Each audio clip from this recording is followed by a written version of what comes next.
On this episode of ReLiterated, we visit the fictional town of Bay City, Michigan. It's a place so incredibly generic, it could only exist in a story written entirely on R.L. Stine's coattails. Oh, I know what you're thinking. The real Bay City is already kind of boring. But this Michigan Chiller's story makes the real Bay City seem like a much more interesting place by comparison. And it's a story jam-packed and fully fleshed out with words such as the, of, bats, big, we, ginormous, fly, bay, city, and more. Does author Jonathan Rand live up to his maximum chills guarantee in the Bionic Bats of Bay City?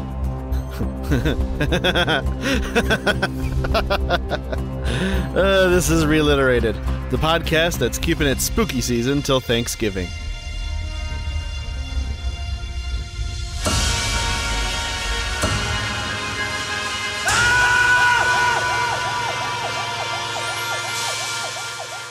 Welcome to ReLiterated, the lowbrow book club of three grown-ass men reading the children's books popular in the 1990s, but with 2020's hindsight. Fair warning, we use language too mature for kids, analysis too immature for literary scholars, and ignorance too profound to be inoffensive to everyone. Also, we talk about our books in depth, and that includes spoilers, so before you listen, if you're not familiar with the story, prepare to be spoiled. And I kind of misspoke a little bit because instead of three grown-ass men here this week, it's just me and Josh and a guest host who is not a grown-ass man. Hopefully not. This week, we are without Harold. He was just so afraid of bats that he was suffering some post-traumatic stress, something to do about the story that he told on our last episode, and we've been trying to get him to do this episode for weeks. That's why we haven't been able to release an episode. So we brought in a ringer for Harold, and our guest host this week is Janelle. Say hi, Janelle. Hi. Janelle has been our number one fan / number one detractor on TikTok for a few weeks now, going through our episodes and letting us know where we're going wrong, what she likes, what she doesn't like, and how we've insulted her, how we've insulted poetry as a whole. But she is a poet and recently released a book of her own. And the name of that book is All I Wanted to Say by Janelle Allison. And that's available now on Amazon, right? Yeah, Amazon and Kindle. Right. So, and also with me is Josh. As always, say hi, Josh. Hello, everyone. Yes, I am here. I was just being quiet because I'm just gonna let you know. I hate this book. This book was shit. It sucked.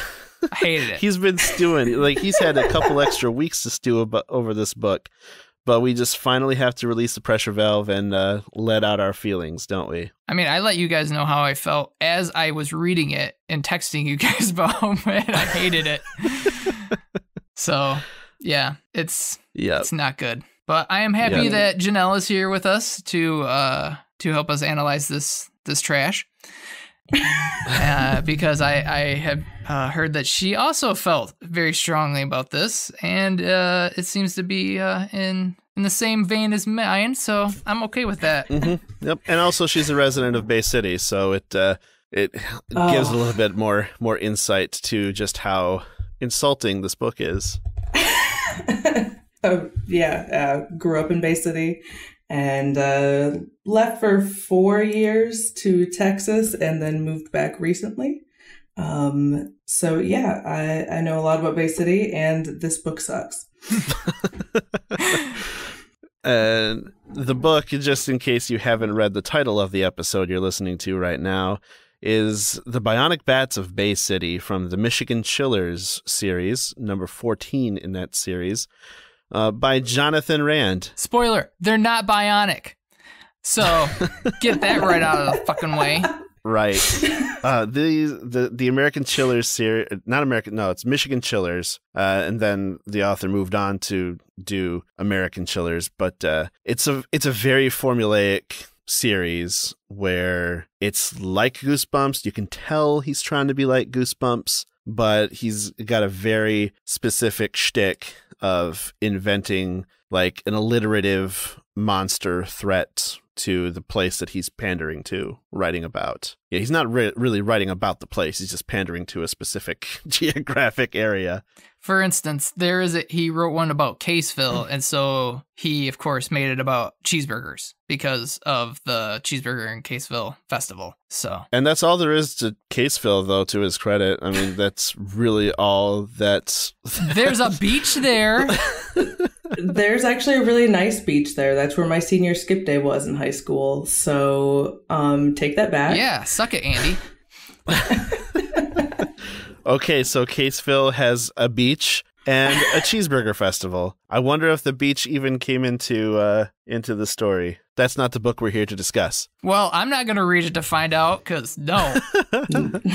No, I don't even know if this book will make it into my new apartment. So we'll see how that goes.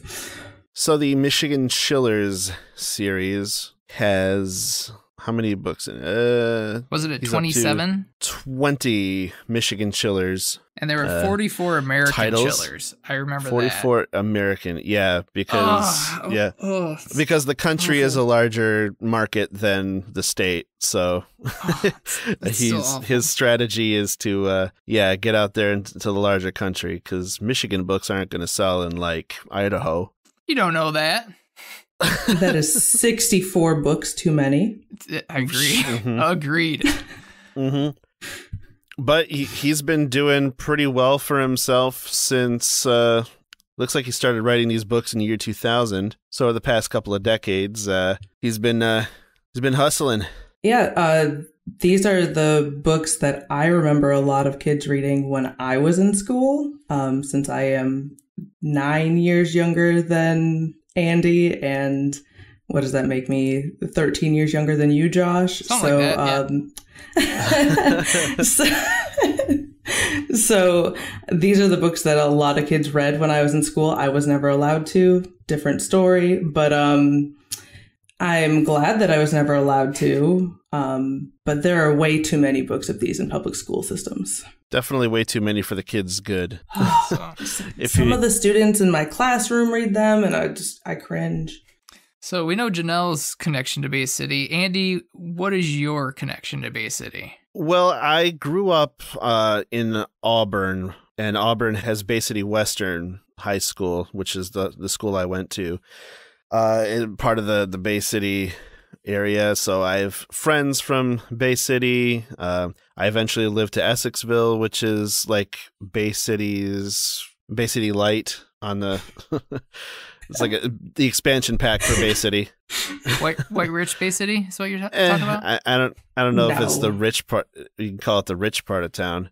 But the apartments were dirt cheap. That's why I lived out there. And there were nice apartments out in Essexville, but they were just fucking far away from everything. That's why I moved away from Essexville. Yeah, I was there. I went to your apartment a couple times. It was fairly large. Yeah. Compared to where I live, but... Yeah, a very large 2-bedroom apartment. We started at... Actually, no, I take that back.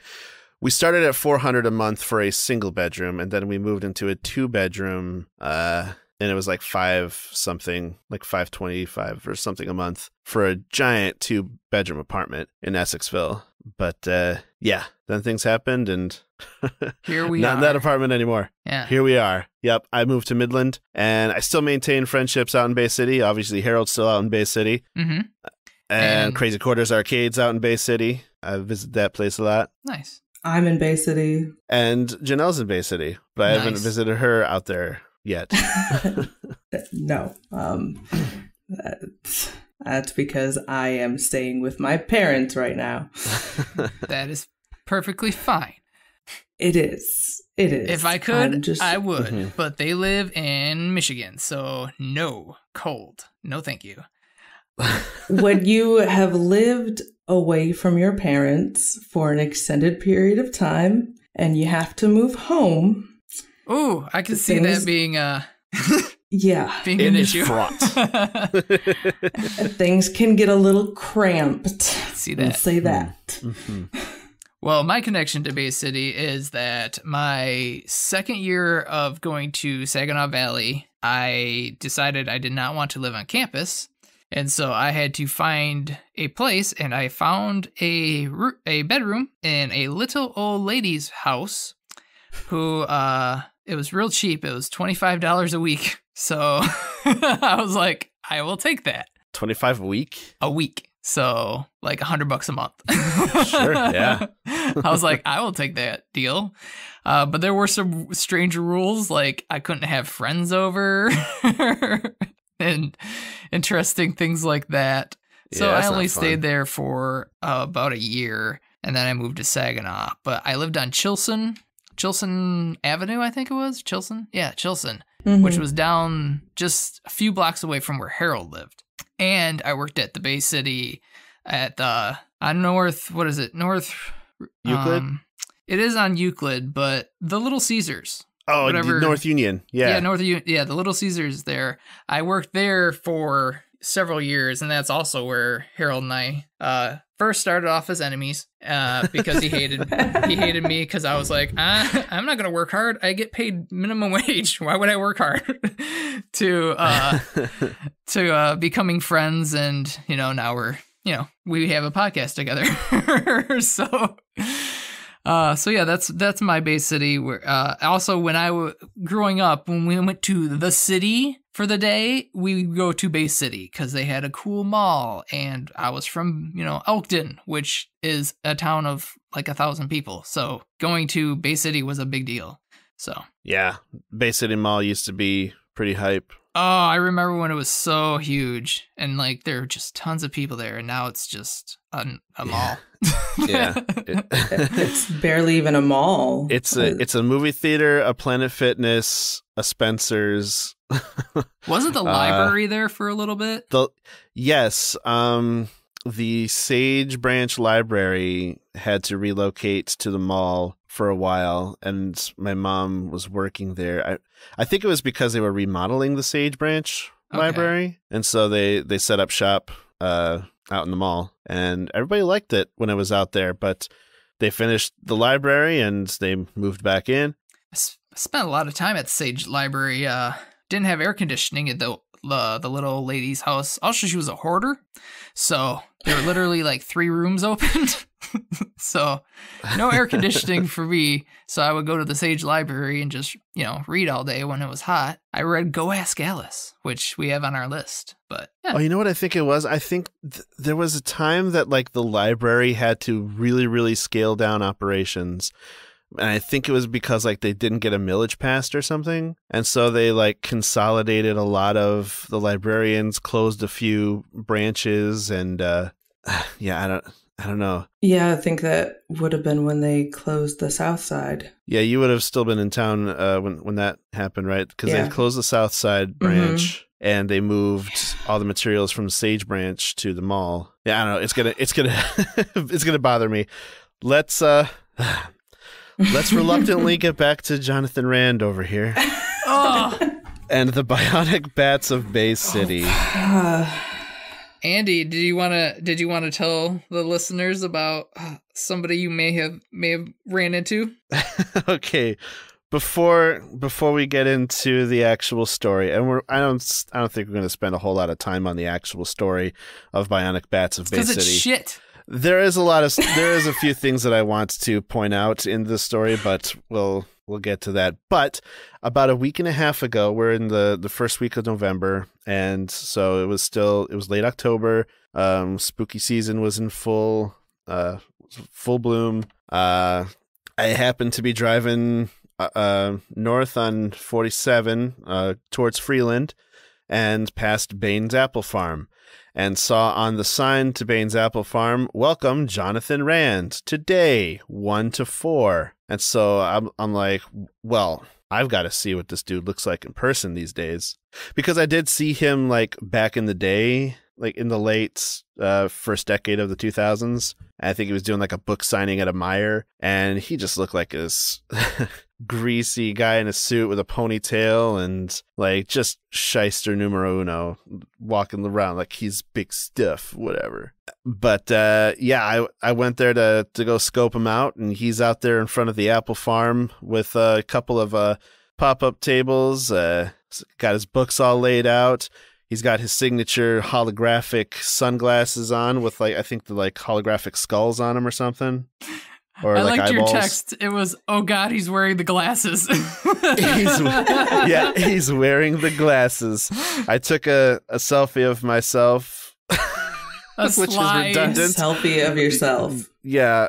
Couldn't let that one go by. But I took a selfie with him in the background to show Harold and Josh and Janelle that I was in the presence of the man himself. And actually being out there, seeing him sign books, interact with the fans, sell his shit, even though it is shit.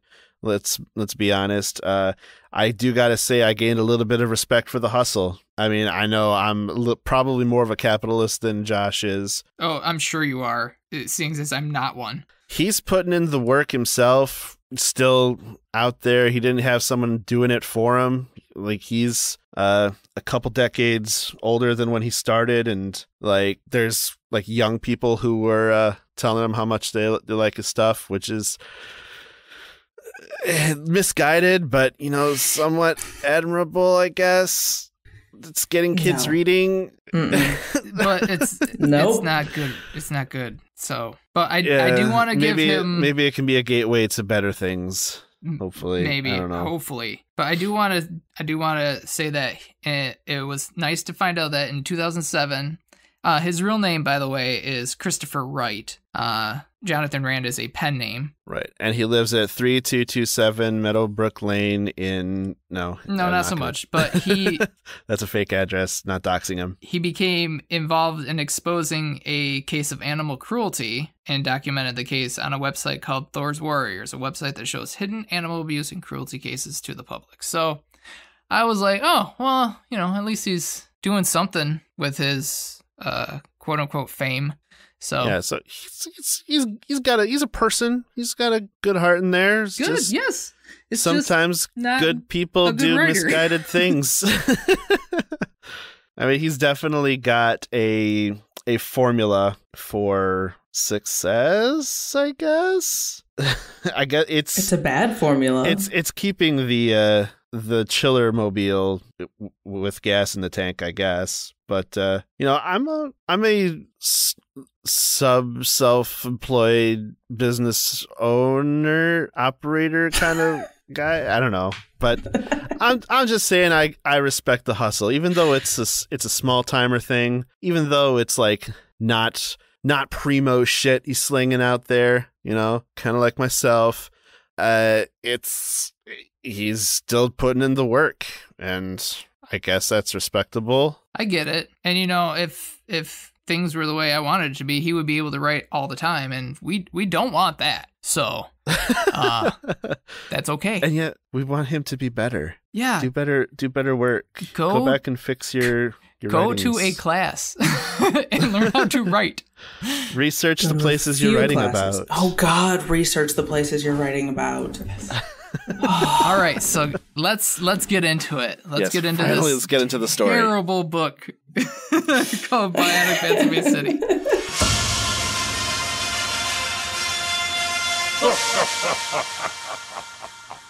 So, I wanted to bring up the definition of bionic.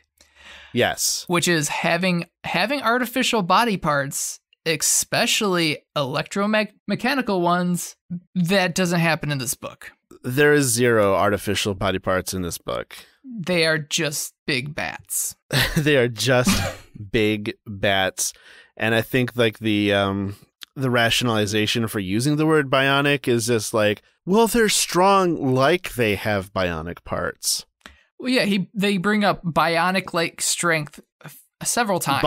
Bionic-like strength. Yes, because... Then it could be bionic-esque bats. Or you're a writer. Make them bionic. It's not hard. Yeah, figure out how they're bionic. You've obviously settled on the alliterative title, which is part of your formula. Every title you do has to have alliteration to it. I get that. But be creative and give them bionic parts. I literally thought up a better story reading this using bionic bats. And I'm going to write it. And the first thing that's going to happen is a guy's going to be like, wow, this book fucking sucks. As he throws it onto the fire, and it's going to be like, the cellophane slowly tore away from the page as the flame ate at this. And it's going to be this book because it fucking sucks. So yeah, I literally thought of a better story in my head while reading this, and I was like, I'm going to write that. And then I'll self-publish it and see how it goes. Okay, so the story of Bionic Bats of Bay City. This story is narrated by a 12-year-old boy named Jamie, and he has a sister named Tori, and they do the typical brother and sister thing like you see in Goosebumps books where they're trying to scare each other like all the time, or at least for the first few chapters of the book. Yeah, because in the first chapter, we find out he has to do chores. And he goes into detail about these chores because he's a terrible writer and is trying to pad his book. Yeah, I used to complain about filler. I know. I'm sorry. I apologize, listeners, because that there's a lot of obvious filler and padding. This is filler in this book. Oh my God. Also, he wants to go see a turtle. I mean, I get that. Turtles are cool. I mean, he's 12. His friend Meredith caught a box turtle, which I don't know. Was it you, Janelle, that did the research and found that they don't actually live in the Bay City area? Yeah, you haven't had one like on record in Bay County. So, not to mention, what river was this chick on in the banks of getting a turtle in Bay City? It's not the Saginaw River, which is the actual river that goes through Bay City. They don't have a lot of like marshy I was areas. Gonna say there's not really a place where that on the Saginaw River. On the yeah. Other than like Tobacco Marsh out at State Park, which is the only plausible place that you could possibly catch a box turtle, but there still hasn't been one in Bay County. So right, and these kids live near downtown. Like there's a few hints. Not that I think that Rand actually spent some time in Bay City to figure out where this book actually takes place, but based on like hints in the story, where downtown is relative to where they are, where there's a baseball field that comes in and later on in the book, near a river, even though the river is not going to have like turtles hanging around there. Yeah, I was thinking it was down by Vets Park, right? Well, no, because the baseball diamonds in Vets Park don't have like a building for like announcing. And I wanted to go and check the area out, but I believe that the baseball diamond near Josh, you haven't lived in Bay City for a while, but I don't know if you would know, but Janelle might know. The baseball diamond near, I think it's Independence Bridge. It's near where Harold lives. Oh, actually. Yeah, I know what Josh, you're talking about. Next to where Hooligans was. Yeah. Which had a fire and shut down. Rest in peace. Everyone says it burned down, but yeah, rest in peace, Hooligans. R.I.P. Hooligans. Many karaoke nights were spent there. Yep, and many a future karaoke night was dashed when they burned the place for the insurance money. Not surprised. Allegedly. And alleged by many, but including me, but not proven, or I don't know, just a rumor. But anyways, I believe that it's that area that we're talking about here, because it's also near a school, and that they're calling it like Eastern High School nowadays, but it used to be like Webster Elementary out by Woodside. Okay. Yeah.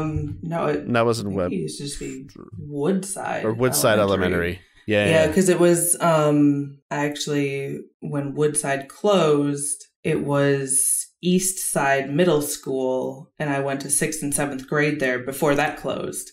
So, yeah. Okay. So, yeah, as this book is playing out, that's the area that I have in mind. And as I was going, I haven't been by there in a while, but I believe there is some sort of like building and like built dugouts and like a structure for like an announcer or whatever. Yeah. What have you. There is. At that ball diamond. I honestly completely forgot all about that area until you said something, because again, I've been gone for 4 years.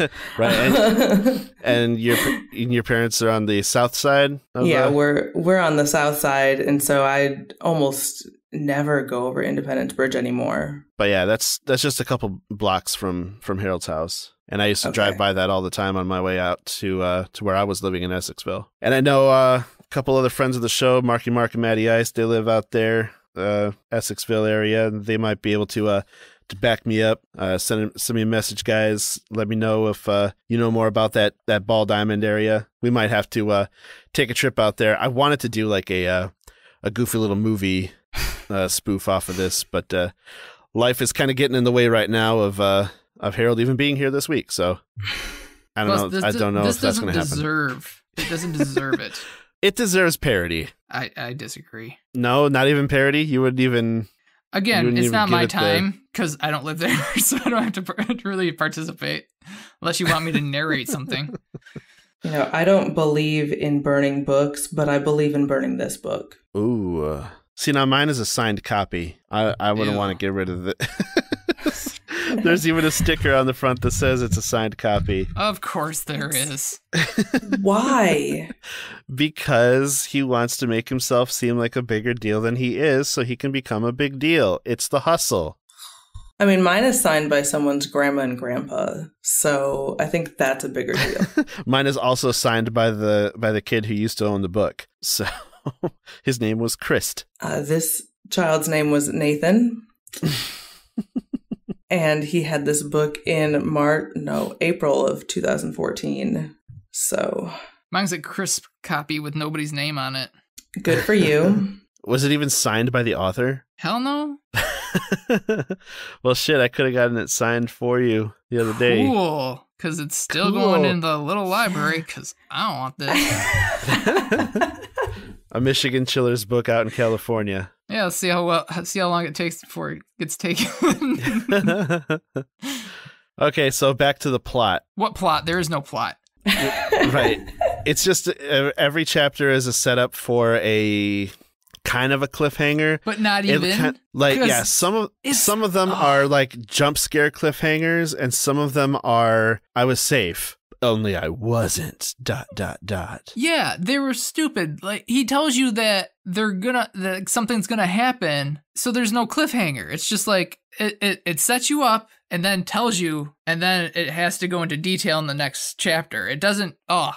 It's terrible writing. It's just awful writing. And you can tell he's trying to fit into R.L. Stine's footsteps. He really is, but it's just he's not good at it. I read some of it to my coworker who, again, has written 6 novels, and she's getting a master's degree in literature. And her response to me just reading a little bit of it sounded like someone went to the first 2 weeks of a intro to creative writing class and was like, yep, I'm good. And that was it. And just started writing from there. I was like, that's a very apt description. Yes, I like that. I have 5th graders who write better than this, so. I can't wait to see what they come up with. Maybe we'll cover their future books on future episodes of ReLiterated. I sent you a screenshot of one of their stories because he wrote about the salty poison air. It's terrific. Salty poison air. Ooh. It was beautiful. I'm like, oh my God. Yeah. Oh my gosh. Step aside, Jonathan Rand. Yeah, that's a burgeoning writer right there. Yeah, and it had vampire cockroaches. Ooh, very nice. In it. It was wonderful. It was a beautiful story. Hey, if it's good enough and if it's short, we could always, read that. We could do a mini episode on this. We'd have to do, not an episode on it, just like read it and be like, yeah, that was really good. Like a mini episode type of thing. Yeah. I don't know if we would, maybe get permission to well, of course, we'd have to feature it on our social media or whatever. But of course, we would get permission. We'd have to give credit. That way, the kid gets his props and stuff. So then I have to get permission from the parents and the school and. Hey, can we put your innocent child's writing on the feed of a a very vulgar, very immature book club podcast. Yeah, just get an ROI. We'll make sure to give him credit under his full name. Yeah, I don't know if anyone's going to get that jargon. ROI is a release of information, which is used in my line of work in social work. So nice. Yeah, fun facts for the listeners. So Jamie's going to get this bullshit vacuum from he has to go to the basement, but the light goes out. Ooh, so whoop-de shit, he has to use the flashlight. Big whoop. Then he hears squealing and sees glowing red eyes. End of chapter. Next chapter. Oh, yeah, could it be the titular bionic bat in Bay City? Nah, no, it's a mouse. Yep, just a mouse. Which he's just like, okay, cool.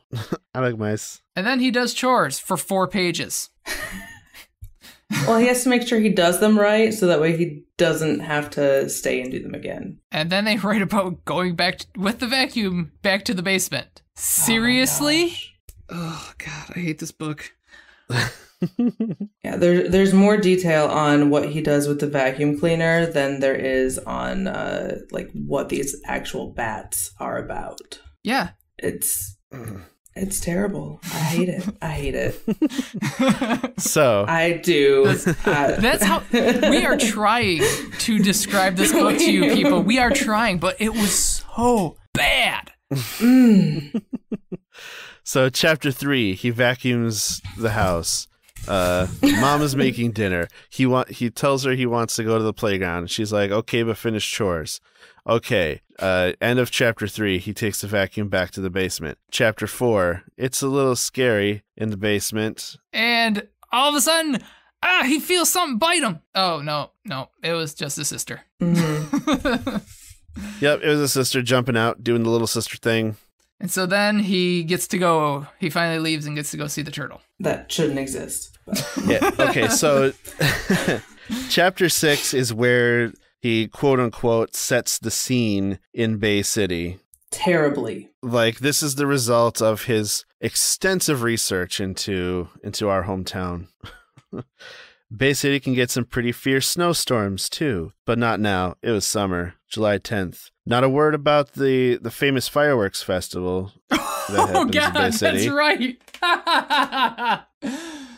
Oh, shit. It's July 10th, apparently. Then a paragraph that reads, Bay City is located near the mid-portion of the state of Michigan, close to Lake Huron, one of Michigan's 5 Great Lakes. In fact, it's one of the busiest shipping ports in the state. You can see huge freighters pass by in Saginaw River, which has nothing to do with bats. There are also lots of cool places to play along the riverbanks that don't exist. Yeah, no, not on the riverbanks. There are no riverbanks there. No. There's the river walk. Yeah, there's the boardwalk that you could walk on. Yeah, there's Vets Park, which has a river walk that at the time did have a playground. Actually, the Imagination Station is gone now, and there's like a couple of the playgrounds on the other side of the Vets Bridge now, but nowhere near as cool as the Imagination Station was at Vets Park.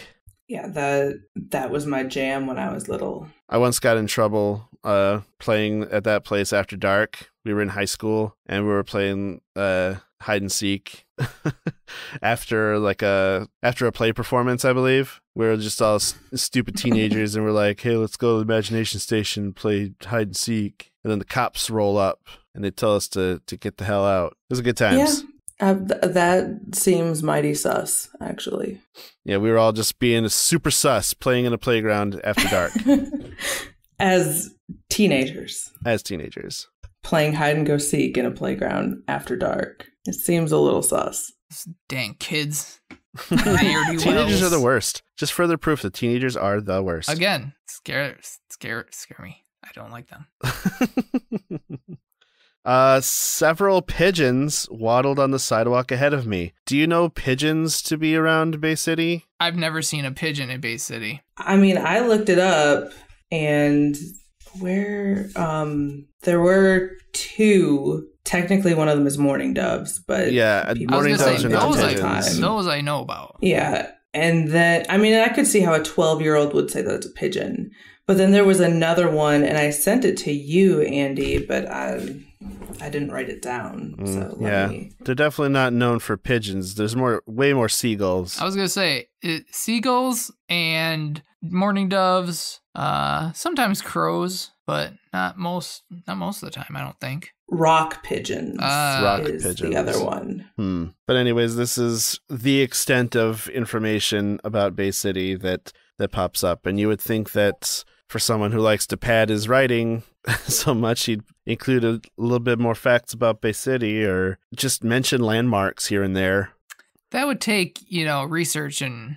That would take effort, yeah. So. Yeah, even just naming the school that they go to play at. Like, it was just a playground at a school. But there are a lot of schools with playgrounds in Bay City. Right. Maybe he does that so the kids can be like, oh, maybe it's my playground. Yeah, but like, maybe. But I'm saying, like, really make it for the people from the area. Name drop some places around town. Talk about like the planetarium looks like a fucking popcorn bucket. It's a KFC chicken bucket. The KFC chicken bucket. Yeah, they can't talk about Chemical Bank. That used to be a cool landmark, but they put that down.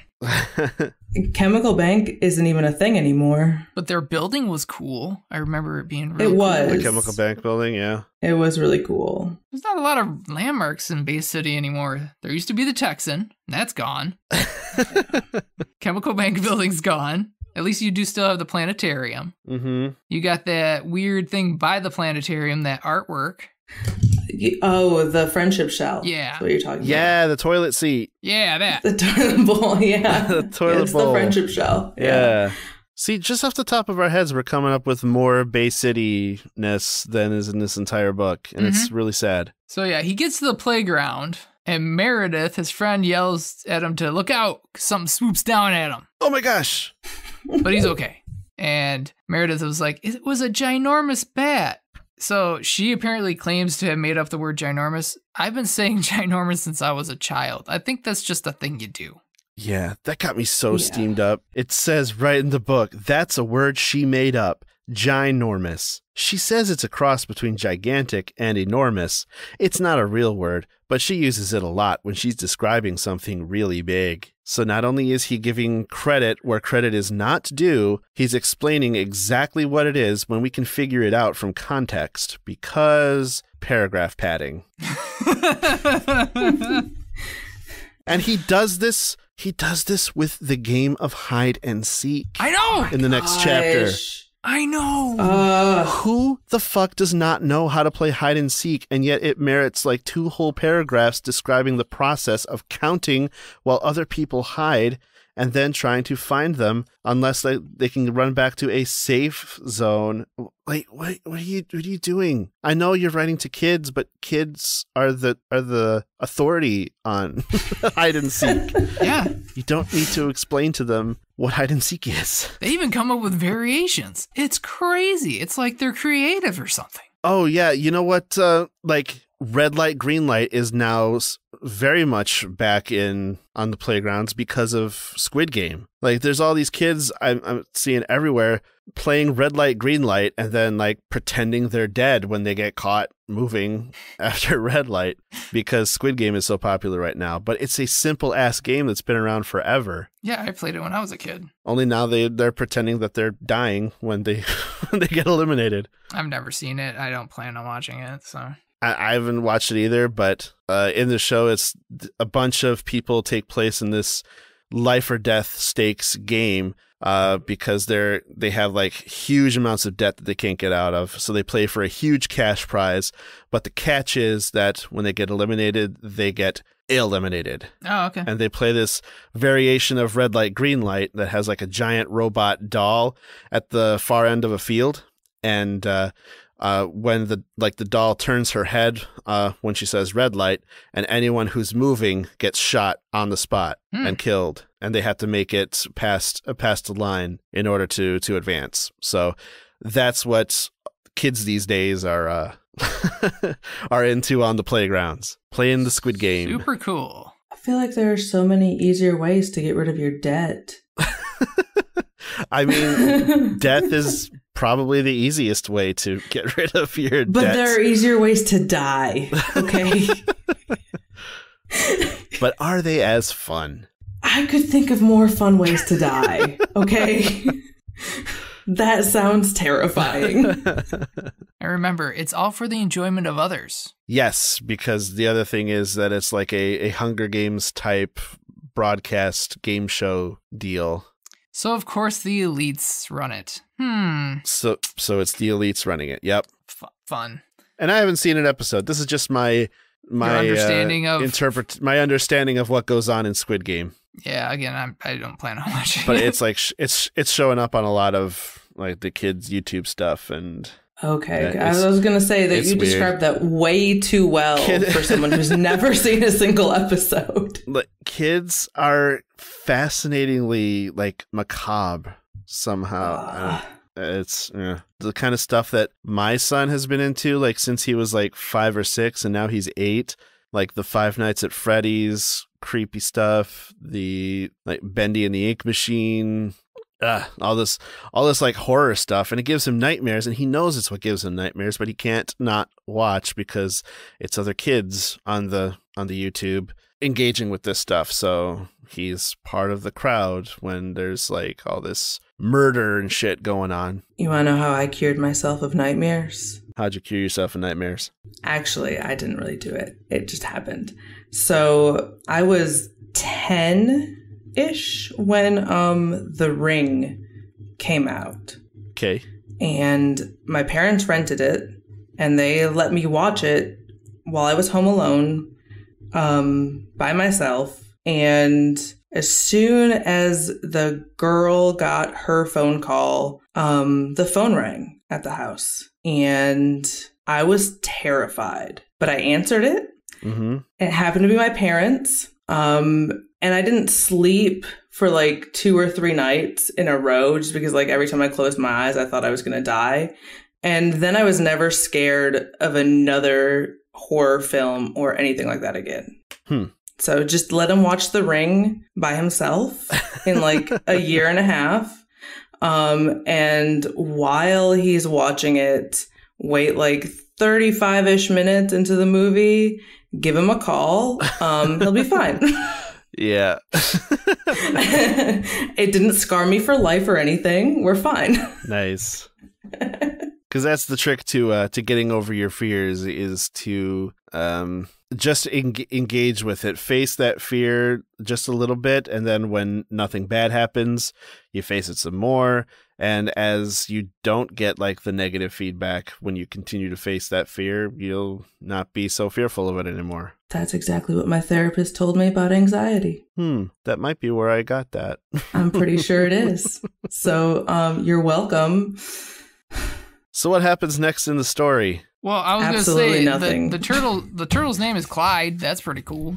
Clyde. Yeah. So there's a turtle that has nothing to do with anything. But he has a cool name. So Clyde. Yep. Clyde the Glide. But their cool friend Alex shows up, and we know he's cool because he's on a skateboard. Oh, he's so rad. And eating bagel bites. Sing your song, Andy. Sing the song. Pizza in the morning, pizza in the evening, pizza at supper time. When pizza's on a bagel, you can eat pizza anytime. Nice. It was the raddest shit back in the day. I had bagel bites a few months ago. They were not as great as I remember them being. I still like them. Pretty good in an air fryer. I'll tell you that much. Oh, there you go. Everything's better in an air fryer. That's a fact. Speaking of facts, there's rumors about giant bats in downtown as they're like as the kids are gathering to play hide and seek. A couple of them are like, "Hey, I've heard that there's giant bats attacking downtown, but we're still gonna play hide and seek." And then Alec, super nerd, starts giving them facts about bats for some reason. Some bat facts. Because he did a project on them. Well, we don't know this right now, but we find that out later. But then you find it out in like half a paragraph. Yeah. And Alec knows so much about bats, but he doesn't know what the word ginormous is. So again, we have... She said it was ginormous. What's ginormous? Alec asked curiously. Oh, it's a word she made up, I answered. It means that it was really big. So this is the second instance of them of Jonathan Rand claiming to have invented the word ginormous through a fictional character in one of his books, and then explaining what the word means. But then Alec knows so much about... Yeah. But then Alec rattles off some facts about how big bats are supposed to get. And Jamie asks, how come you know so much about bats? And Alec stops walking to say, at my old school, I did a report about bats. I had to stand up in front of the class and everything for 5 minutes and tell everyone about them. So I did a lot of studying. But he failed to study that Michigan has more than just brown bats. I think there were 5 or 6 different bat species that you can find in Michigan. One of the things he says is the only bats we have in Michigan are brown bats. But that is factually incorrect. Because I looked it up. You could have because binged research it, is important. Rand. You could have binged it. Was Bing around back in 2007? I'm sure when this book was published. I think so, because I remember I remember being in school and everyone saying, well, because it's not Google. And so Bing was kind of popular for like a minute while I was in school. See, this is why I was supposed to Bing it, not Google it. I'm going to Bing. I'm asking how 2009. old is Bing? 2009 is when it was 2009? 2009. Okay, so... I was still in school. So, okay. Apologies to Jonathan Rand. You could not have binged facts about bats. He could have asked Jeeves about that shit.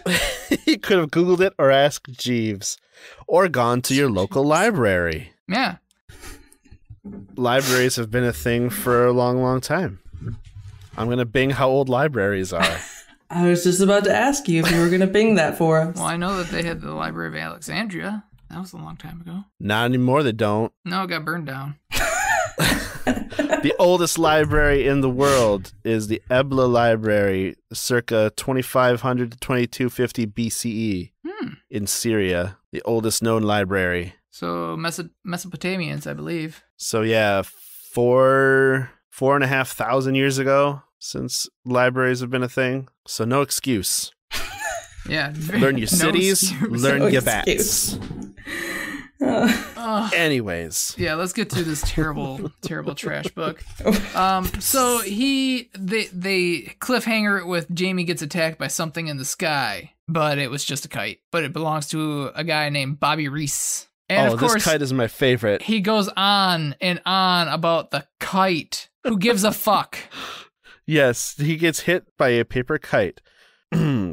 A paper kite that was about 3 feet tall and 2 feet wide. It was striped with all sorts of colors: red, green, blue, yellow, orange, purple, and more. And it had a tail made of short cloths that had been tied together. There was a string tied to it, but it was only a few feet long. And there is literally nothing about this kite that matters for the rest of the story. So why the fuck am I describing it? Filler. Yeah. I mean, Tolkien does the same thing about rocks, so. No, he really doesn't. I need to get Harold, come back me up here. I need somebody to hate Tolkien with me. If you listen very hard, you can hear the sound of his vape. Yeah. There, a little bit of Harold in this episode. So, Jamie invites him to the hide and seek game, and then does more chores. He does more chores.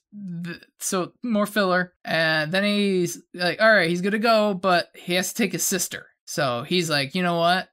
Since she tricked me in the basement, I'm gonna trick her and tell her that there are giant bats attacking people. But there literally are giant bats attacking people. That's what the fucking story is. Oh, I hate this book. It's so bad. There's another thing in this book that keeps popping up, and it's use of sentences or like dialogue that starts with the word "oh," comma, and it continues with a but statement. Like here in this one a couple of pages, I can see a couple because I underline them every time. I didn't count how many times it popped up, but stuff like, oh, I know what you're thinking, I continued, but lots of people have seen them. And then, oh, I've played hide and seek before, Tori said, but not with your friends. And I only have to go a few pages away. Oh, I was a little nervous about that, Alec replied, but it wasn't too bad. Yeah, just like lazy. It's lazy. Very it's lazy. Very lazy. It's a cash grab. That's what it is. But you still gotta respect the hustle. No, I don't respect. No, there's respectable There's hustles absolutely out there. No respect here. There's zero respect for this terrible writer. I'm pretty sure that I actually told Andy when he said that he respected the hustle that I had lost a little bit of respect for him. I mean, you have to have respect for Andy before you can lose any. So, so it's a net no net change there. Okay, well, I had a little bit of respect for him before, and not no more.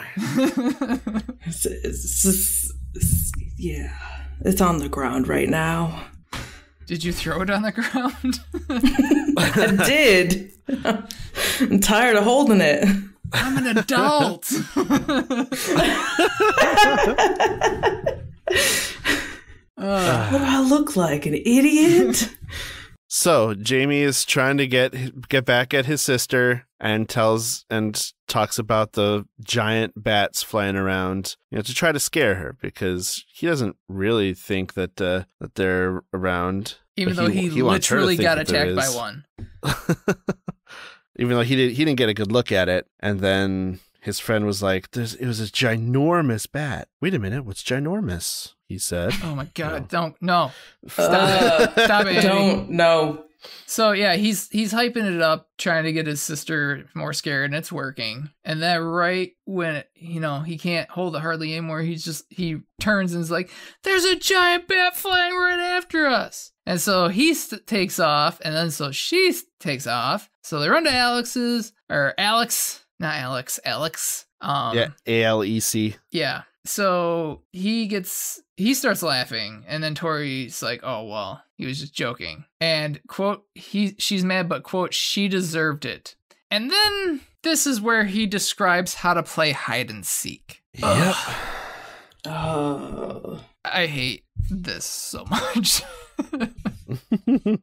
We're not going to describe it because I'm pretty sure y'all know how hide and seek works. It takes up a full page of 2 long paragraphs. Someone needs to read it. Okay, well, as the narrator of the group, I'll do it. Put a fun accent on, though. Okay, fun accent. Let's go. I'm going to count to 30, then I'm coming to find you, Andrew said loudly as he walked to the porch and sat.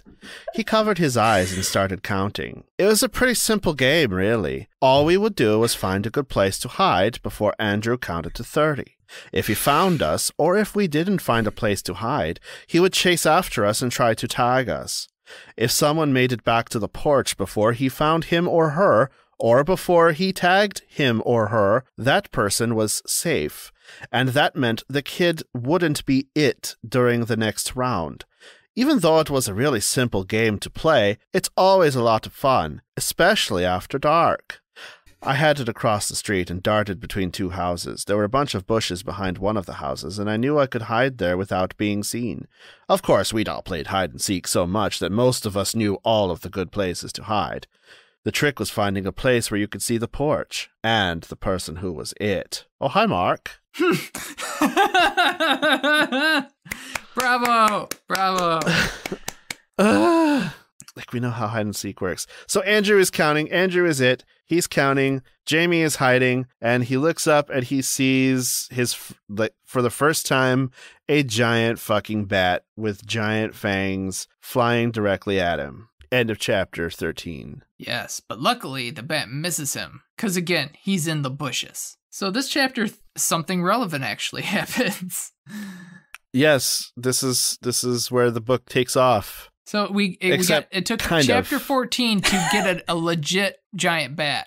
Oh. Well, I mean, it kind of takes R.L. Stine about this much of a book to get to like where the actual beasts are around and becoming a threat, you know? I guess. But at least I don't want to claw my eyes out. Yeah. At least he doesn't doing it in a bafflingly terrible way. Yeah, he's actually built suspense and terror, and is building upon a core idea and not just filling pages with fluff about how hide and seek works. And a kite. And instead of the bat continuing pursuit, Jamie starts yelling at the other kids and telling them that they really did see a giant bat, and hey, let's discuss this. Let's talk about how bats have been seen downtown, and hey, this isn't a thing. Yes, it is. Blah blah blah. What do we do? Well, I had heard about a tale of some weirdo clowns in Kalamazoo and yada yada in a story that's available for purchase on paperback and hardcopy. Yeah, creepy clowns of Kalamazoo. At your local bookstore. Yep, there's a reference to another Michigan Chillers book in here. With an imminent threat, let's plug another book in the series. Mm-hmm. He just can't help himself. See, this is why you don't respect the hustle. Yeah. Because if you have to do self-plugs, that this isn't even a shameless self-plug. This is shameful. Yes, I will give this to you that this is not in good taste. He's also really terrible at repeating his foreshadowing or attempt at foreshadowing cliffhangers. Right. As it turned out, though, none of us would be going home. How many times did he say that throughout this book? None of us would be going home tonight. Yeah, or something. That wouldn't be the worst similar thing that would be happening tonight. Yeah. Okay, we get it. It's bad. And you think you're safe, but you're actually not. We get it. Yeah.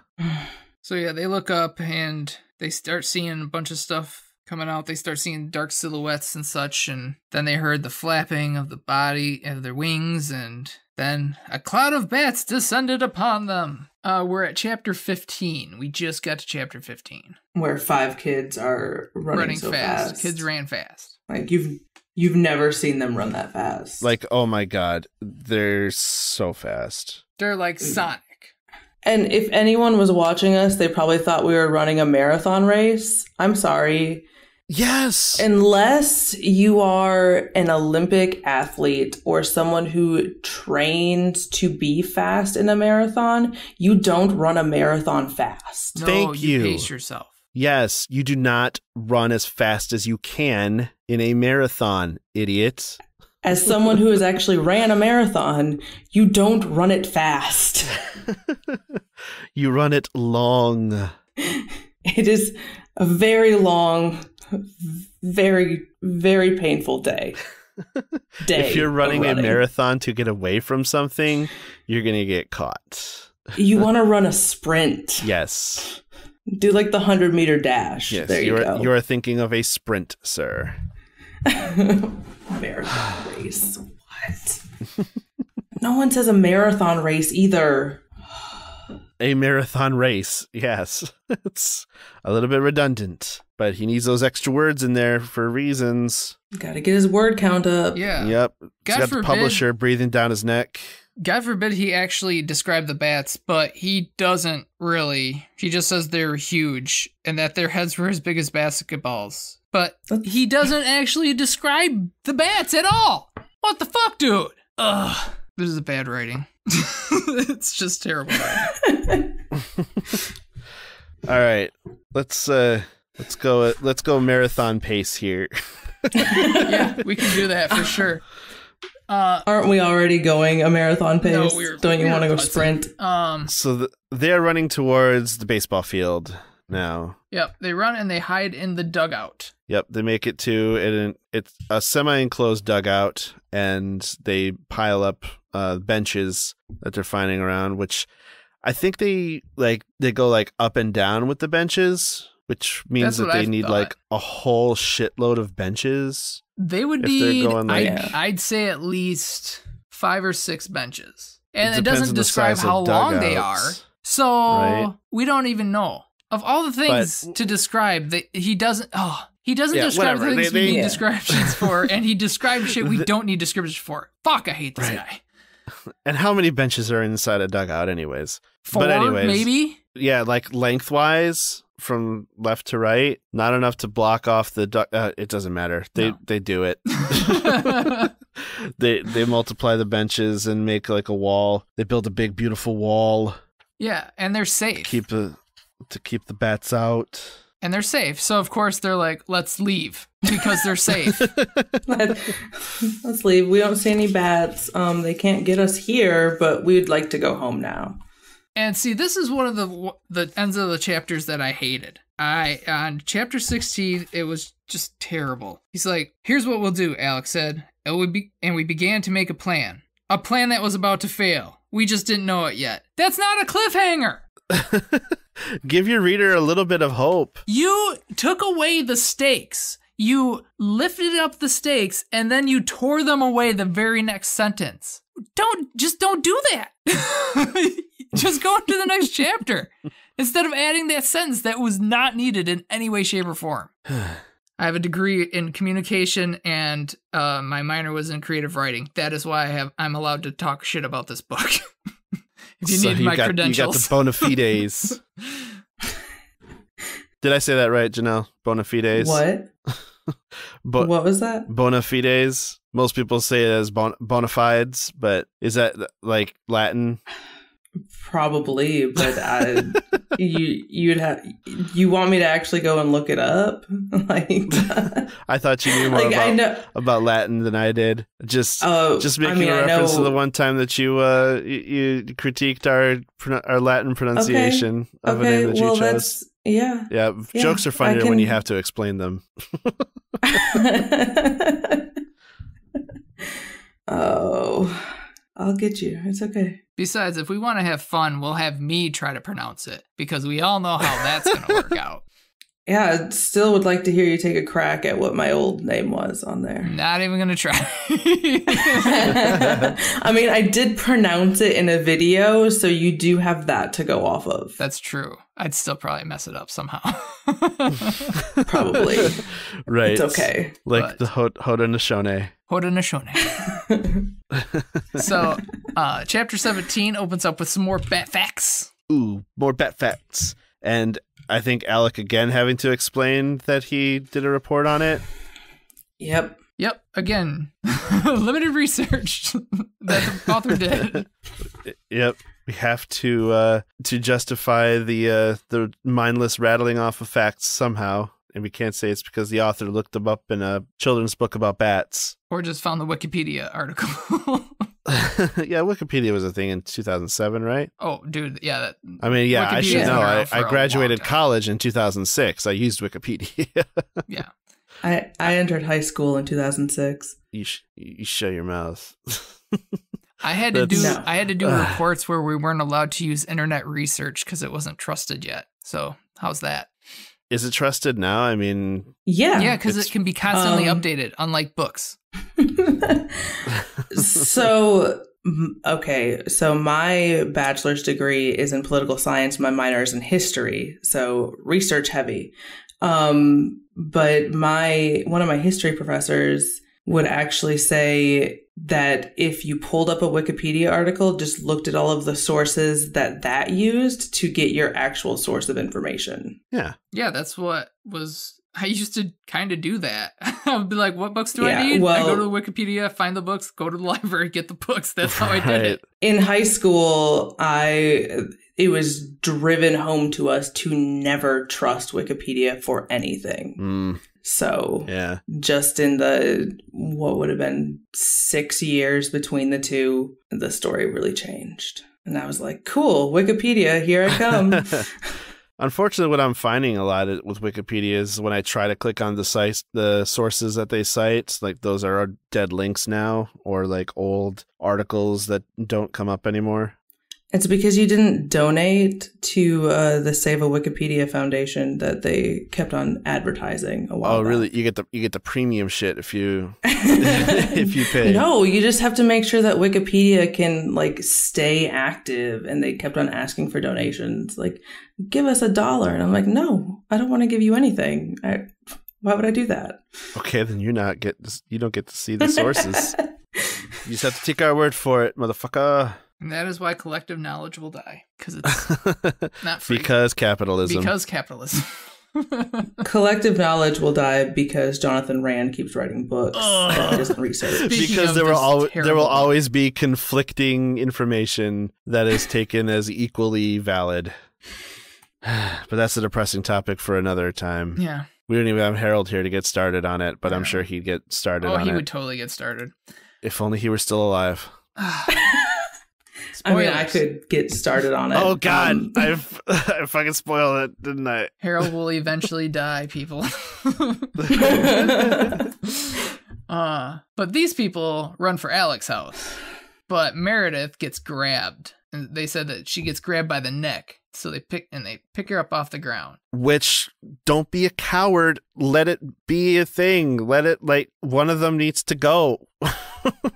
Use one as bait to run away. Use one as obviously. Yeah, and it turns out that she's safe, and the bat actually grabbed her shirt or whatever. But no, we want blood. Well, they were gonna do it, but Alec and Bobby grabbed onto her, so they were way too heavy. But yeah, the bat just had her shirt, not her neck. And this is where they start saying that it's bionic when it's not fucking bionic. Yep, and we've already gone over that. Yeah, Jamie says that means they're super strong. No, it's not. No, that's not what bionic means. Not what bionic means. It's almost like the bats are part machine. That would make them bionic, but they're not. They don't look like machines to me, Bobby said. They look real. They are real, I said. What I'm saying is that they have bionic-like strength. Does not make them bionic. But we have to justify the alliteration. We've already committed to the title of the book. We have to use it. Again, I'm writing a book, same title, gonna be better. Let's go. This is why you don't write the title of your book before you write the book. Yes. Also, yes. And I can say that because I am published. Hello, published author. So my summary for chapter 19 is nothing for 3 pages, explanation of what the word migrate means, and then the bats attack the bench wall. Is that a good summary of chapter 19? Yeah, that's a pretty good summary. He does say, while it's not unusual to hear a siren in Bay City, or any city for that matter. I actually underlined that and said that this man has never been to Bay City a day in his life, because you don't hear sirens constantly in Bay City. At least not in the South End. And I've lived in more than just the South End, but right where I am right now, hearing sirens is pretty rare. Yeah. What the police have to do in Bay City involves getting the jump on people and not announcing that they're coming. So they have to lay off the sirens so they can get all the Bay Cityans that are breaking the law. The Bay Cityans that are breaking the law. Okay. Yeah. Recently there's been 2 people who were shot in the head this week in Bay City, but that's neither here nor there. I remember when I was in middle school, I think I was, and there was a report of the first murder in Bay City in 25 years or something like that. Huh. So that's how common it is to hear police for that reason. I think I hear sirens more often for the police who want to illegally go through red lights because they don't want to stop. Right. But yeah, Jonathan Rand did not spend very much time in Bay City, if any. Clearly. Yeah. Anyways. So the bats attack the wall, which causes the benches to fall on the kids, but that ends up protecting them from the bats. Which is fine. I feel like these kids did not get as hurt as they should have. For having benches fall on them? Yeah. My wrist hurts. Can you move it? Yes. I guess it's not hurt too bad. It hurts. You're a child. That happened. You wouldn't even have probably noticed it. Oh, yeah. Also, these are children. Yeah, these are children.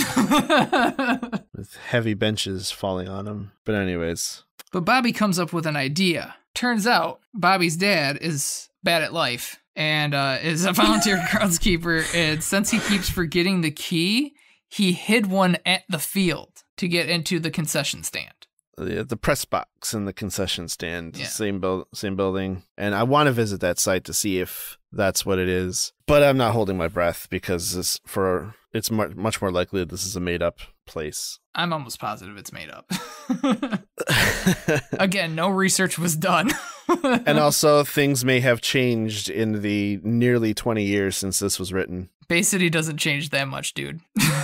Yeah, actually, it's more like 15 years. Yeah. But there's probably not a key still under first base, at any rate. I don't think there was to begin with, Andy. I just have this feeling. Yeah, maybe. I don't know. And this is where we are introduced to the phrase that Jamie's dad says, which is, nothing ever goes as planned. Yeah, that is a phrase, but what does it have to do with this book?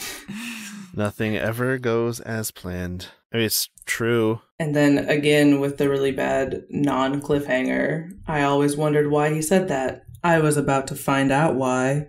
Also, if nothing ever went as planned, nobody would plan anything. So, odds are, when you plan something, usually it goes the right way. I mean, I try not to get too attached to plans I make because very frequently something shows up to thwart those plans. Especially with where my life is right now. And where other people close to me, their lives are right now. And that's kind of why we're recording this podcast two weeks late. Hey, it's also like missing the partly whole my second fault half of Spooky Month. Because of the plans that I made that were amazing, because I got to see my mother for the first time in 2 years, and we had a wonderful trip, and we went to Monterey and had a good time in that area. So some things do go as planned? Yeah, went to Pinnacles, I saw an octopus and a sea star, in a tide pool, and a crab. It was fun. We had a good time.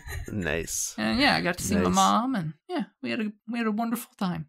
So plans do go well, Andy. Maybe for other people, but not for me.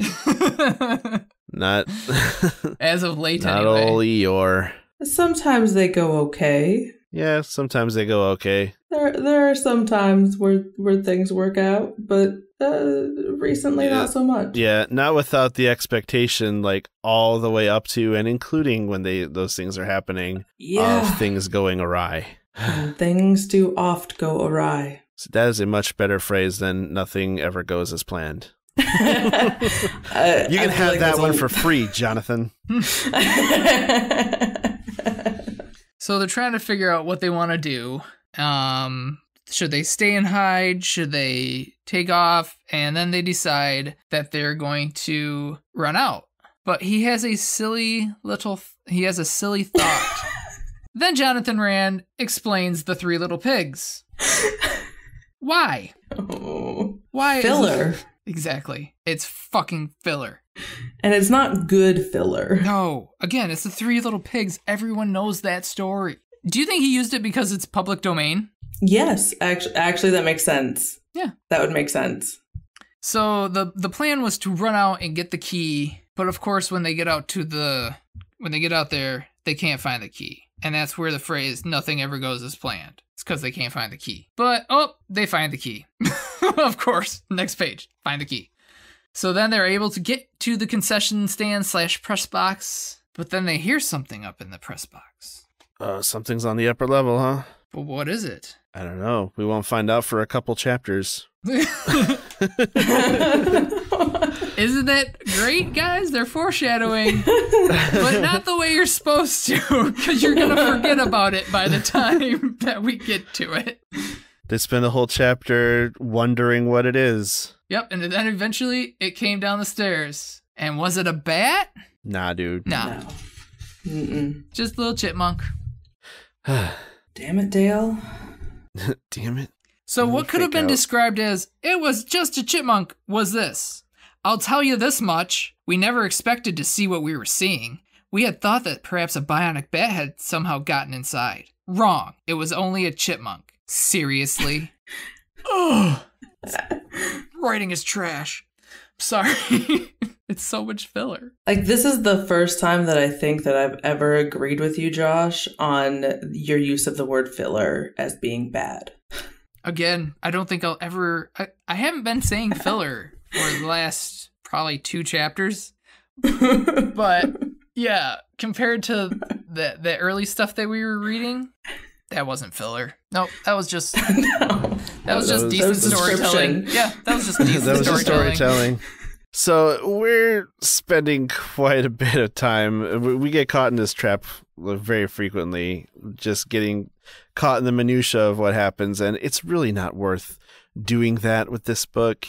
No. We've kind of already run it through the ringer, so let's bring it on home. So they're in the press box. The chipmunk comes down, because apparently chipmunks can make enough noise that it sounds like a giant bat. They can. I don't know. You've never heard a chipmunk in a wall before, they make some noise. But so I get it. But yeah, they decide to use the public address system to get help. So they start yelling, but they never mention the giant bats. They just like, hey, come help us. So some guy gets super annoyed and comes out of his house, and then they see the bats go after him. So then they finally say, hey, the bats are coming. He doesn't believe them. Yeah. Until they try to warn him, and he's still storming at him. I mean, if you didn't know about it, wouldn't you just be pissed off? These kids fucking... Oh, yeah, totally. The kids break into the press box and start screaming over the PA system. I'm going over there. Give him a piece of my mind. Exactly. I just imagine this old guy in a wife beater just comes out with a robe and bunny slippers. Yeah.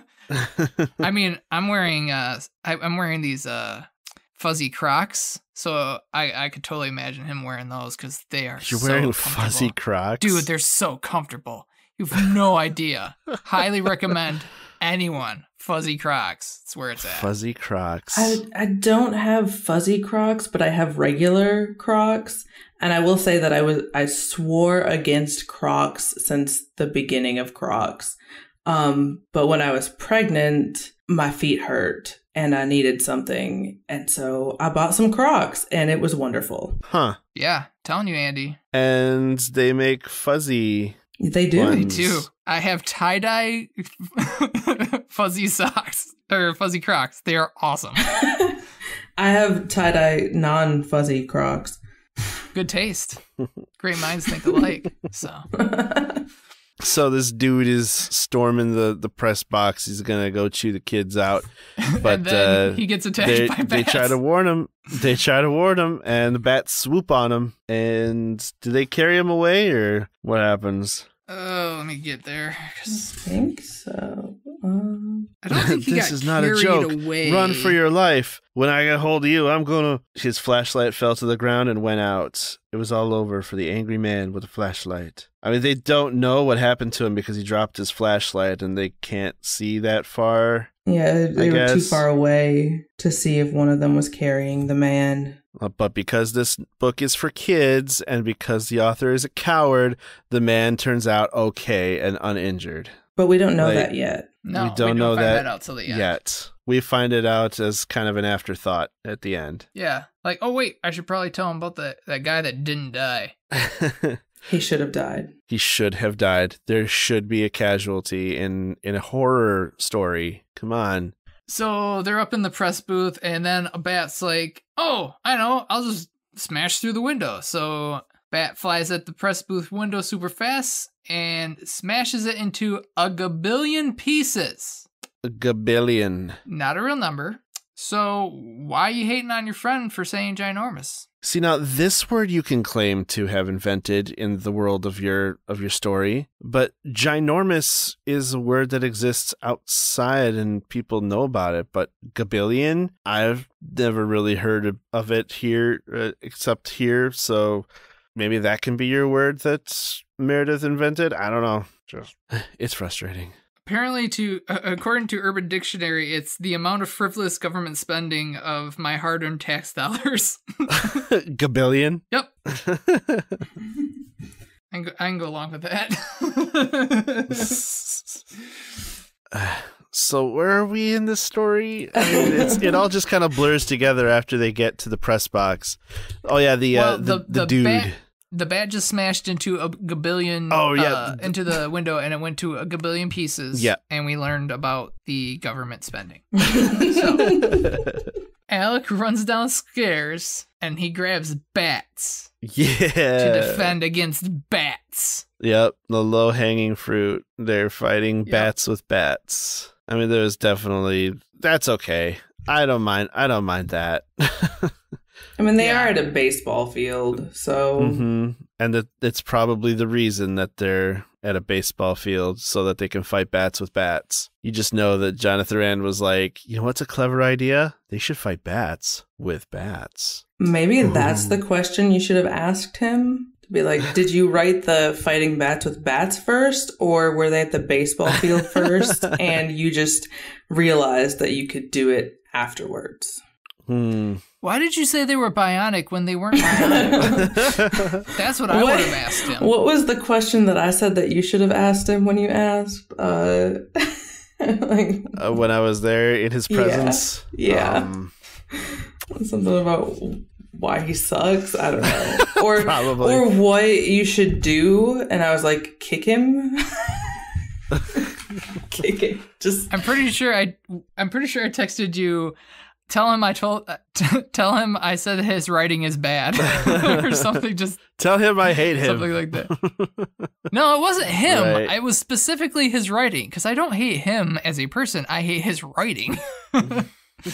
And this is where we find out that Jamie's actually a chauvinist, because he's like, "Oh, Meredith, you're a girl. You can't help defend us." And then Meredith's like, "Fuck you. Yeah, I can." Puts him in his place. So in actuality, he's like, yeah, girls can do it too. So I'm all right with that. So they're fighting off bats with bats. And they run back up to the press box. But this is the dumbest part. Because instead, when the bats attack them, and instead of swinging the bats and hitting them like a bat, they like jab at them and they poke them. They're poking them. Yeah.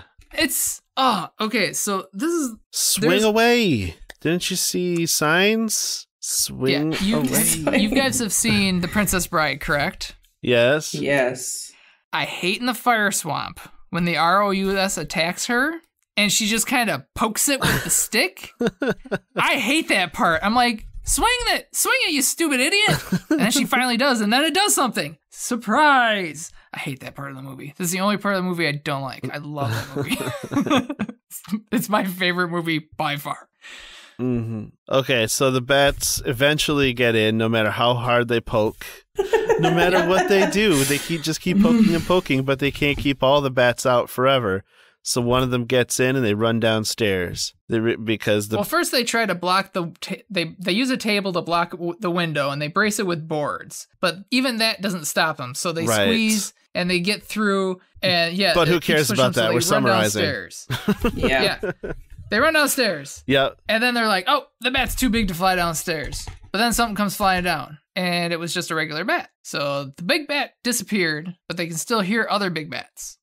So but all of a sudden, there's just a regular-sized bat we're safe among them. Yeah. So they're like, okay, well, whatever. Weird. But they're safe, so they fall asleep. And then they wake up to thunder, and then the police show up to help them escape. So at this point, a giant bat comes in, and instead of flying downstairs, it walks like a weirdo down the stairs. And that comes just after someone said that bats can't walk. So. Yep, makes sense. It's like, it's okay. Velociraptors can't open doors. Oh, wait, shit. Clever girl. Clever girl. So yeah, the kids run away and they run towards the cops. The bat comes out and tries to get to them. All the kids get to the police van except for Jamie, because a giant bat attacks. But he uses a aluminum bat to defend himself. So the bat bites a bat. And then so Jamie gets to the van, and then the police, I thought this was funny. They slide the door closed. They don't slam it shut. They slide it. So it was probably a minivan. Oh, yeah. You know those police vans that Bay City police have? Police vans. I don't know if they have vans or not. I don't. They might. I don't know. For the purposes of this, they have vans. So the kids go home. Everyone's happy. We didn't even mention that the little sister has a cat, but she's mentioned, and so she's okay, apparently. I think the cat gets mentioned very early on in the book and has like nothing to do with the story, but like we get reassured at the very end that the cat's okay, even though the cat like did nothing to begin with. Yeah, we find out that what happened is it's a sugar beet farmer. If you don't know much about Bay City, there are a lot of sugar beet fields around, and they have a sugar beet processing plant in Bay City for Pioneer Sugar. So he was using an experimental fertilizer, which made the bats giant and also made them hungry or something. I don't know. It made no sense. It didn't. They're not bionic, and I hate this book. The angry neighbor was okay. Turns out, yep, just fine. And so and the bats, the bats get big and violent for only like 24 hours, and then they turn back into normal bats, which is why there was like a normal bat in the press box with them. Yeah, it must have been one of the first eaters of the fertilizer. So, but yeah, Jamie meets up with Meredith. They take Clyde down to the river to let him go. Which, considering the river, it's not a great idea for this turtle. Yep. Jamie has PTSD. Yeah, because as he's riding there, dark shadow swoops over him, and it makes sense because it was a seagull. Yeah, which there are a lot of in. Yes, in there are a lot of seagulls. They let Clyde go, and then part of the story I really, really hate. Jamie says there are no lakes or pools near him. Yeah. You just said that you left a river, and you're in Bay City. Bay City is literally where the river meets the lake. Literally named for being on the bay. Lake Huron is right there. Yes. One of the great It's Bay City because it's on the bay.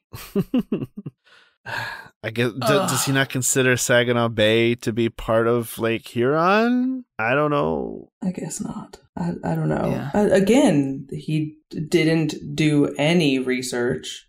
Didn't look at a map. Doesn't apparently know how to use the word peddling. Yes, like twice he used the word peddling as in like you peddle some wares or you peddle filth or whatever, PEDDLING, as the word to like operate a bicycle, but you want PEDALING. So it's a bad spelling. But you gotta respect the hustle, the peddling. Yeah, man. You gotta respect the peddling hustle. He at the very least included sugar beets in a story about Bay City. Yeah. Okay. Yeah. That's one of the things that's actually synonymous with Bay City. That is true. The sugar beet processing plant smell. But yeah. If I were to write a book like this, I would incorporate like the smell of the sugar beets because that's a very famous thing about Bay City. Yeah, that weird burnt peanut butter smell. Yeah. Yeah. As part of the process of forming the bats or whatever. I don't know. I've never heard it described as burnt peanut butter. Mm-hmm. Yeah, that's what it smells like to me. I feel like I have to burn some peanut butter to compare it, though. And I don't want to do that. I've never burned peanut butter. Yeah, I've never burned peanut butter. I was like, I think this is what burnt peanut butter would smell like. To me, there's kind of like a pickly smell to it, too. I mean, I don't eat pickles, so... I don't eat pickles either, but that's like the smell of pickles reminds me of the smell of the sugar beets. Yeah.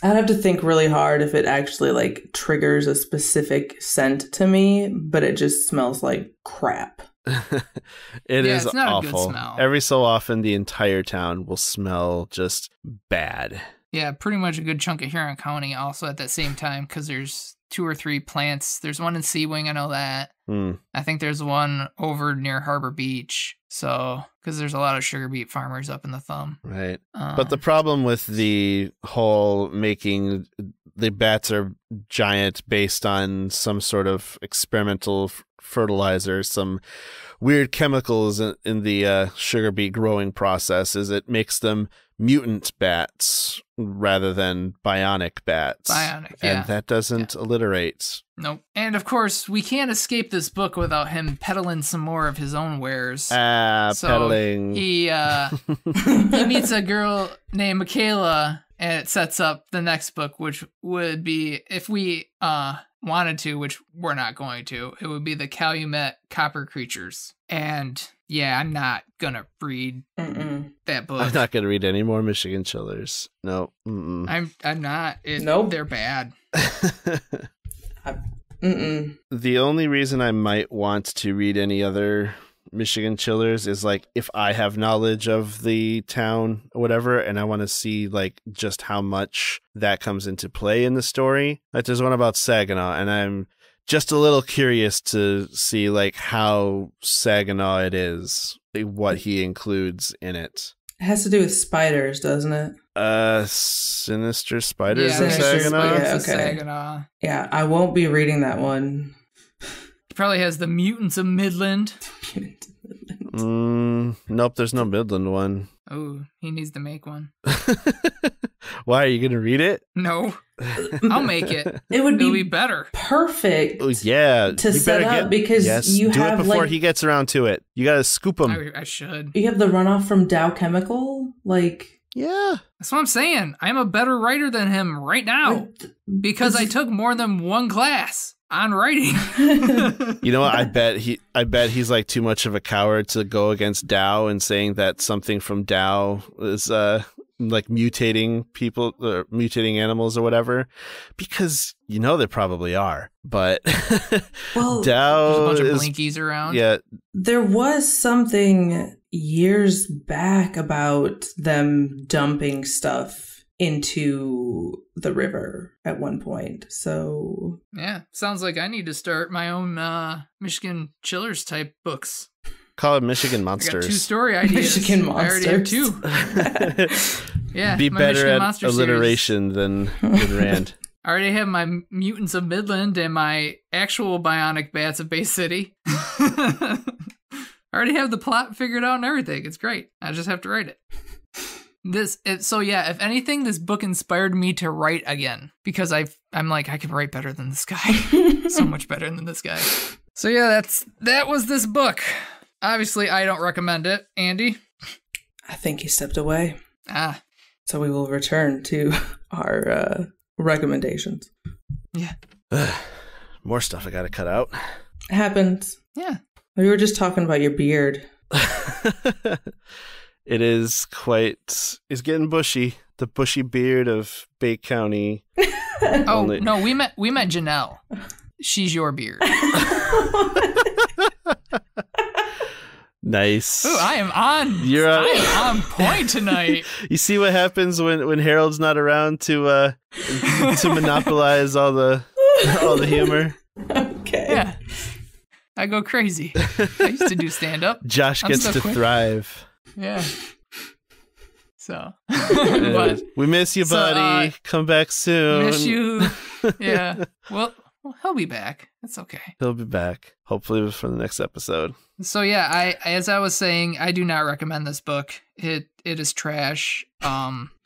Just you could do so many more better things. You could watch paint dry. You could watch grass grow. Both of those would be better alternatives to reading this, in my opinion. So you could get a root canal. You know, I would rather read this book than get a root canal. For one thing, this book is cheaper. Oh, that's true. And it's not actually painful.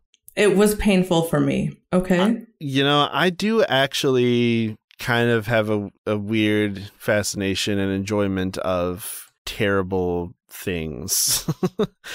I mean, I like terrible movies. I feel like that doesn't bode well for me, Andy. I mean, I don't exclusively like things that are terrible.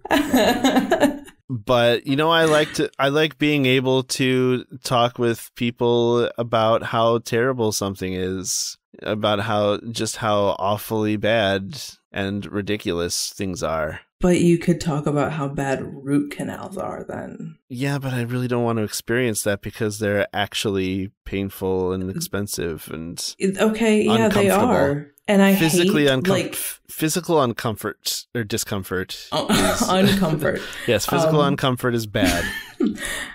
We've been over how much I hate the dentist. I probably have some PTSD from dentistry in my life, but I would still rather go and get a root canal than read another Jonathan Rand book. So, I don't know. I would read another Jonathan Rand book to get out of dentist work. Even though in the long run, the dentist work is beneficial, it's still more uncomfortable than reading bad literature. You're just a nicer person than I am, and you don't want to like destroy all of Jonathan Rand's confidence. I do. Like he's ever gonna hear this. We should all be free to do our own thing as long as it's not actually hurtful to anybody. That's true. This book was hurtful to my brain. That's also true. I mean, yeah, we can have that debate as to whether or not the existence of this quote-unquote literature is detrimental to the development of young minds. But I don't think he's actually hurting anything. Okay. Yeah, it seems like kids enjoy it for what it is, and maybe younger minds it's better. So that's all I can think is that when you're younger, those things are helpful. Whereas to us, it's just filler. And maybe it inspires kids to want to do it better than this. Like again, it inspired me to want to write again. Yeah, see, there you go. Better than he is. And this is something I'm seeing all the time in like some advertisements for these stupid like little mobile games or whatever. It like shows somebody failing ridiculously at this puzzle game, and it challenges you to want to play this game because you know you can do better than this schmuck. So it's actually a very good marketing strategy to, I guess, make a living by being a failure. Yeah, failing upwards. Right. That's the thing. You were going to say something, Janelle? I was just going to say that I feel like this is the one book that I actually had a chance of doing like you guys originally did, where they were books that you read in school, and then you compared them to your view on them then to your view on them now. And this was probably the one book that I actually had the chance of doing, but I wasn't allowed to read it when I was in school. And so therefore I can't even do that. And so I'm just soured by my opinion now. But at least next week, we won't be talking about Jonathan Rand. Hopefully. Instead, we will be moving on to our Choose Your Own adventure. Yay! I just said adventure twice because I didn't think right. Okay.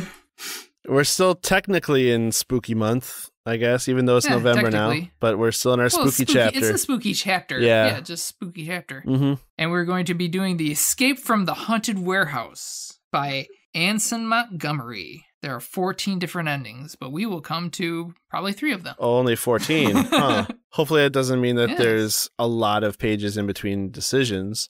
I read through it. There are some fairly quick ones, and then there are some really long ones. There's one that I really enjoyed that I hope you guys end up going down that road, because it's a story that's not told a lot, but it is a very cool story from mythology that I like. So okay, but I'm not going to spoil it. Well, it sounds like fun. Oh, yeah. Well, anyways, yeah. Thanks, Janelle, for coming onto the show and filling out our roster of hosts this week. Yeah, thanks a lot. Yeah, maybe I'll knock another one of you off so that way I can do this more often.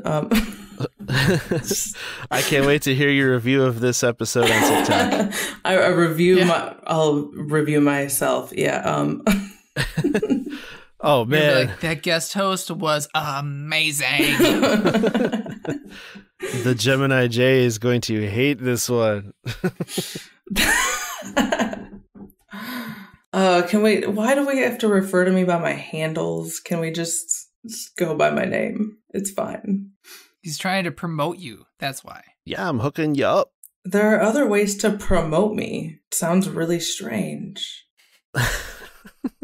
Andy, bring us in for a land. Alrighty. Well, at any rate, Janelle Allison is a published author and poet, and our guest host for this week, and we thank her for coming on to the show. So until our next episode, which hopefully Harold will be back and reform our classic trio, Until then, support your local libraries and independent booksellers, and give a shit, read some lit. Thanks, everybody. Thanks, guys.